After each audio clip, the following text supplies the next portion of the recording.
Hey guys, welcome to the channel. This is the first video that we're posting. We are hopefully going to be starting this channel to be rebuilding cars.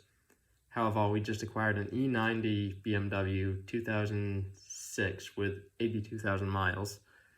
And we're going to be getting rid of the E46. That's a 2002 with 130,000 miles on it maybe. And we're going to fix up the E46 and we're going to sell that. And we're going to use that to essentially start everything to get cars coming in to rebuild. And we're going to see how everything goes with that. So we're going to start with the E46. I'm going to build up a list, and I'll probably show you guys that in the next video of everything we need to do. But I'll back the car up to the garage, get all the lights set up, and show you guys what we're doing today. Alright guys, so here's what we're up against today. Both of our tag lights are out at the same time, which, happens, but in this case we have corrosion built up and it's going back up into the plastic handle, which then has wiring, obviously, that runs into the trunk itself. So we're going to take these 4 bolts out of here. There's 4 of them, and there's a little bit of a T-sieve behind it. We're going to take 4 T20 bolts out, and we're gonna pull this off, and I've already got them out, so I'm just gonna pop that off. See, this is the wiring harness, runs into the trunk, so we're gonna have to take that apart. This is the back, so we're probably going to have to tinker with these a little bit, see what it takes to wire in the LEDs there. So I'm gonna pull out the interior of the trunk, and we're gonna see what we can do in there.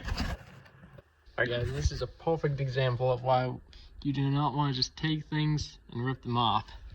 We have all the clips out, but there are 2 small Phillips screws with the fabric on them. You have to take those out, and then this whole panel will come off. And of course, take your toolbox, drop it down, take the strap out of that. Alright, so here is where we are at. The biggest issue here is getting the cable out of the trunk release, which is right here. So when it's sitting up there like this, all you do is push this clip and it'll release this T-handle, and it will allow this to come down and then get really dark. And then you have access to everything inside the trunk.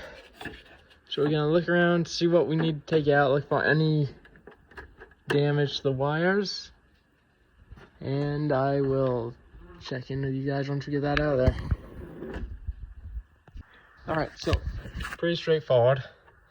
This connector is tucked up like that, and it's inside this white piece. It just slides out the end, and then you literally just pull it apart and pull this handle out the back. We're gonna bring this inside where it's warm, and we're gonna see what exactly we are dealing with. Alright guys, so this is what it looked like before when we took it all apart. And this is what we were able to do with it. There's a little corrosion on the plastic there still, but everything else is set up to work correctly. We tested it, and this light comes on now. This one still does not. So we're going to do the same thing with this one, and I don't think we're going to even convert to LEDs as long as we can get this one functioning properly and cleaned up enough. And obviously you can see right there, that just goes straight through into there. So we're going to clean that up, see what we can do, and I'll check back with you guys after that. Alright guys, so we got everything cleaned up. This side went much better. Still have a little tiny bit there, but it's just on plastic, it's not on metal. And we cleaned up the other side, tested out, and everything's working right. So we're gonna put it back together and I'll show you how that goes. Alright guys, we got success. We had to modify this left one a little bit because the way the bulb was fitting was not proper. So we changed that around, got everything set. Both are nice and content that way, so I call this a success. We have not buttoned everything up inside the trunk yet because we have an ajar switch that we have to tinker with a little bit and see if we can't get that one to go away because it's intermittent. Other than that though, I would call this a success. And we did put a little bit of dielectric grease in there just to make sure any corrosion that wants to get in can't. That's gonna be it for this video though. We will get back into the trunk in the next one, and I will see you guys then.